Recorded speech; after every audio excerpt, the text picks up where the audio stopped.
السلام علیکم ورحمۃ اللہ وبرکاتہ۔ کیا حال چال ہے؟ خیر خیریت سے ہیں؟ بہت افسوس کے ساتھ جو ہے، جیسے کہ آپ سب کو پتہ ہے کہ جو چل رہا ہے کوئٹہ میں دھرنا، وہ کس وجہ سے چل رہا ہے۔ بہت دکھ، بہت افسوس۔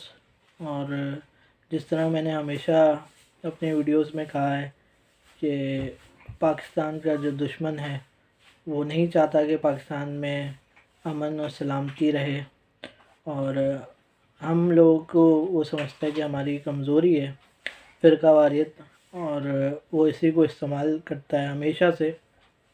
اور مجھے بہت افسوس ہے جو سانیہ ہوا، جس طرح ذبح کیا گیا لوگوں کو۔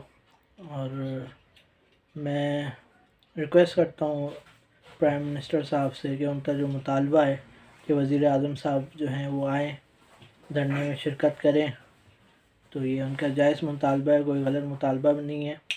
اور وزیر اعظم کو فوری طور پر کوئٹہ پہنچنا چاہیے اور ان کے ساتھ ہمدردی کا اظہار کرنا چاہیے فیس ٹو فیس۔ میں سمجھتا ہوں یہ پرائم منسٹر کا بڑے پن کا مظاہرہ ہوگا، اور جتنوں نے یہ بھی کچھ کیا ان کو کڑی سے کڑی سزا ملنی چاہیے، اور اللہ تعالیٰ تمام کے درجات کو بلند فرمائے۔